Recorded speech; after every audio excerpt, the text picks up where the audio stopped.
Have you ever suffered from revealing your weaknesses to a person who then used them against you? How many times have you told someone things about yourself and then realized that it was the worst choice you could have made? And how many times has the worst thing happened to you? Confiding your secret to a friend who then spilled it to everyone. If you answered yes to at least one of these questions, then this video is for you. Thanks to a Zen story and Buddhist wisdom, in fact, we will see the 10 things that an intelligent person never reveals about himself. You will discover why it is important to learn to keep your secrets like precious jewels, and with whom you can share them safely, preventing them from ruining your life. And if you stay until the end, you will also know how to protect yourself from people who might abuse your confidences. Only in this way will you be able to live a free and happy life. But before continuing, if you haven't already done so, subscribe to the channel and activate notifications to be updated when we publish new content for your spiritual growth. While the morning sun filtered through the windows of the monastery and the scent of incense hovered in the air, creating an atmosphere of quiet and contemplation, the old monk Ein was ready to receive his disciples. These, sitting in silence in the meditation room, waited as always for their mentor to reveal to them pills of wisdom and personal growth capable of guiding them towards inner peace. Ian spoke in a calm voice. Today, I will talk to you about 10 things that an intelligent person never reveals about himself. You must know that, as always, knowledge is power, but like a sharp sword, it can be used to wound or to heal. It is important to know how to discern what information to share about your life, and above all with whom. Because, my dears, words can be like feathers that caress us or like stones that hurt us. While the disciples listened with extreme attention, the elder Ian began by telling the story of Miyamoto Musashi, the legendary samurai who, out of vanity, revealed his only weakness to his enemy. It was a blind spot in the left corner of his field of vision, which made him vulnerable to attacks from his opponents. And the enemy, in fact, took advantage of this during a duel and killed him without any scruples. Your weaknesses are like precious gems. Always keep them safe in your inner safe, the monk warned in a solemn voice. Remember that sharing them is like handing over the key to your house to a potential enemy or a thief. Don't let anyone into your home. Don't let others exploit your vulnerabilities. Memory of a young monk who, tormented by doubts about his faith, confessed his spiritual weaknesses to another monk who, in reality, was envious of his path. The latter used his confidences to discredit him in the eyes of the master, causing unpleasant consequences and great suffering to the young man. Revealing your weaknesses can expose you to criticism, ridicule, and even manipulation from ill-intentioned people. Instead, it is important to cultivate self-compassion and self-confidence to transform weaknesses into strengths. Ian went on to talk about insecurities. Sharing your insecurities is like giving others a hammer to hit you, the monk said. Only trust people you trust who can support you and not use certain information against you. Your insecurities are like delicate plants from which powerful trees can grow, but you must water them with love and the care of understanding, not with the poison of other people's judgment. To better understand this concept, Ian told of a woman who, anxious about a job interview, confessed her insecurities to a colleague. This, instead of comforting her, filled her with negative and sarcastic comments, increasing her stress level. Insecurities are already in themselves a source of internal suffering. It is not necessary to fuel them with the negativity of others, underlined the master. It is important to cultivate your self-esteem and surround yourself with positive people who know how to encourage and support you. The monk continued his lesson by telling the parable of a young monk who lost his faith after confessing his doubts to an unworthy master. Doubts are like clouds that obscure the sun, Ian said. Be patient, the light will shine again, he advised. Do not let doubts take you away from your spiritual path. Instead, entrust them to a wise mentor who will help you dispel them like fog in the morning. The monk told of a man in a crisis of faith who confided in a priest who, instead of listening to him with compassion, judged him harshly, strengthening his doubts and permanently distancing him from the church. Remember that spiritual doubts are a natural part of growing up. It is important not to fear them, but to face them with courage and open-mindedness. Find a wise guide who can help you, and do not tell them lightly to just anyone. Once a man having a crisis of faith confided in me, Ian said. I listened to him with patience and compassion without scolding him or confusing him with my own views. To reassure him, I told him stories of other men who had gone through similar doubts and taught him meditation techniques to cultivate inner peace. Thanks to this type of support, the man rediscovered his faith and his spiritual path. Remember that spiritual doubts are an opportunity to deepen your faith and grow spiritually. It is important not to fear them, but to face them with courage and open-mindedness. Ian, as the sun began to give way to the moon, introduced another thing you shouldn't talk about with anyone: your fears. Fears, he said, are like shadows that chase us. If we chase them, they get bigger. If we ignore them, they dissolve, said the monk. So don't give power to your fears by telling them to others. Face them with courage and determination, transforming them into butterflies of hope that will lead you towards the light.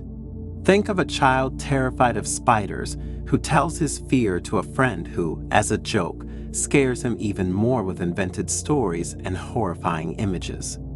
And the child, because of this, develops an arachnophobia that will torment him for the rest of his life.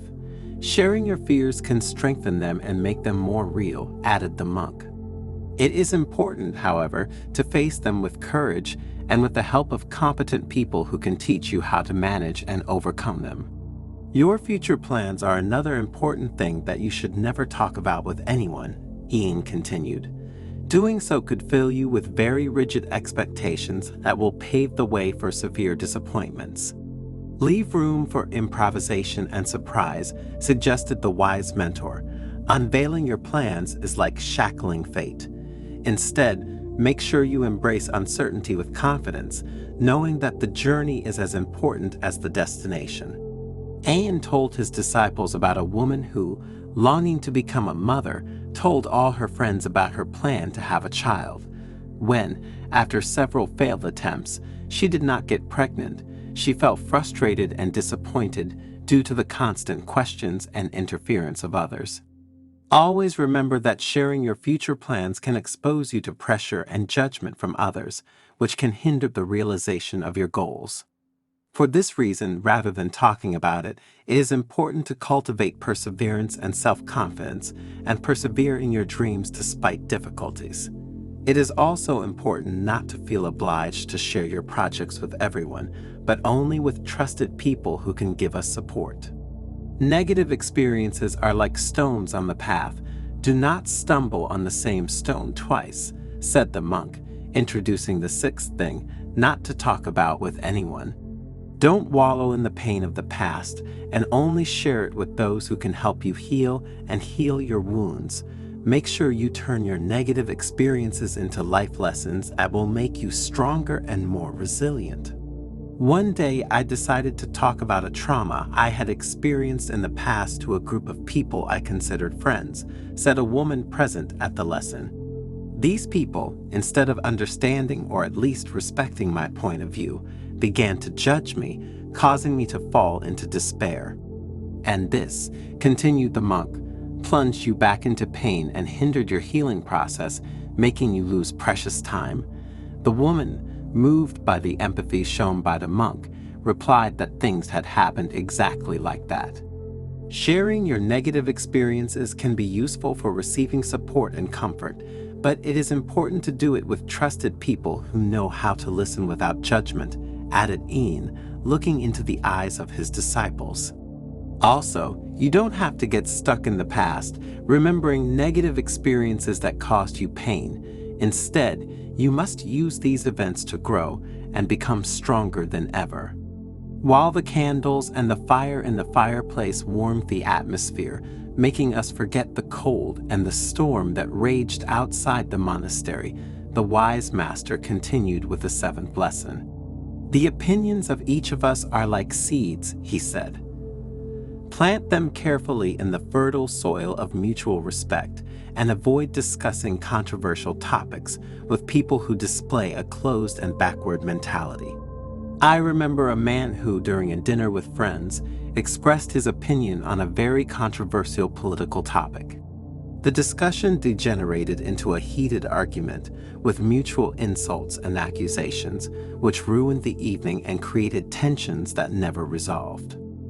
The example I told you about helps us understand that expressing one's opinions in an assertive and respectful way is important, but it is essential to know how to discern the context and the people with whom one is speaking. Likewise, it is equally important to be willing to listen to other people's opinions and admit that you are wrong if necessary.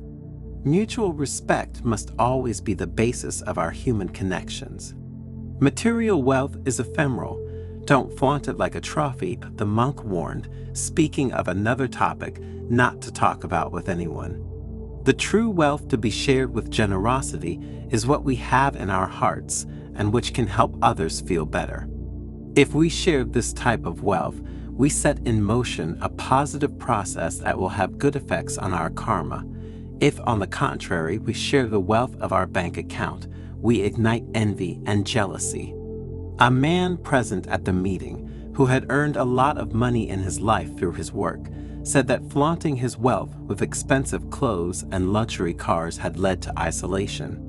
Social envy and resentment from the people around him, in fact, caused many to distance themselves from him. This made him suffer, but also reflect on the people he had associated with up to that point. True wealth is not measured in material possessions, but in spiritual values such as generosity, compassion, and gratitude. Heen added, "It is important to cultivate these values and use your wealth to live peacefully and to good." Your romantic relationships are another topic you shouldn't talk about with others, the monk said, introducing one of the last points he was talking about. Love is a delicate flower. Avoid exposing it to the cold wind of other people's judgment, said Ian. Protect your privacy and don't put your feelings out there. Love is an intimate journey to be experienced with your loved one, not with the public. A woman in love with a married man told her story to a friend who, out of envy, spread the news throughout the community. This caused the woman great suffering and damaged her reputation. Romantic relationships are delicate and must remain private. It is important to protect them from external intrusions and share them only with trusted people who know how to support and not judge. The secrets and mistakes made in one's life, continued the old monk, are like precious jewels to be kept in a sturdy and safe safe. Sharing the secrets and mistakes committed in the past with the wrong people can ruin your existence. Open your heart only to those who have already demonstrated that they are worthy of your confidence and trust. I remember a doctor who came to visit me here at the monastery. One day, overwhelmed by a mistake he had made when he was young, he told the story he had hidden for years to a colleague. Instead of understanding this, he reported the incident and ruined his career.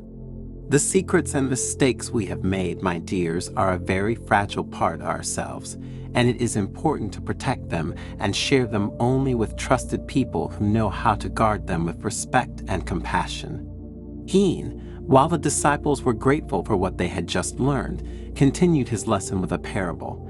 A wise man walked through the forest with a sack full of precious stones.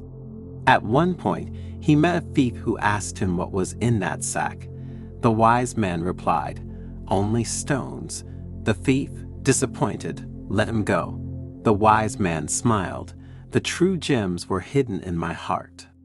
The 10 things I have listed for you are like the precious gems of the wise man, Ian told his disciples. Keep them with care and share them only with those who deserve your trust. In this way, you will preserve your inner peace and achieve true spiritual growth. Be like the lotus that blooms in the mud. Maintain your inner purity even in the chaotic world around you. Trust yourself and your inner wisdom, and be the lighthouse that lights the path for yourselves and for others. But what does this story teach us? That words are like stones.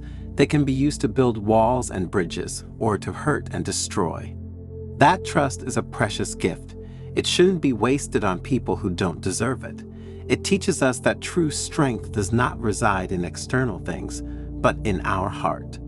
That wisdom is the fruit of a long journey of learning and experience, and love is the most powerful force in the universe. And again, that life is a precious gift and must be lived with courage, compassion, and gratitude. And above all, it teaches us that each of us has the power to choose our own destiny. So let us choose to be wise, compassionate, and loving. We choose to live a life of light and joy. The choice is ours and no one else's.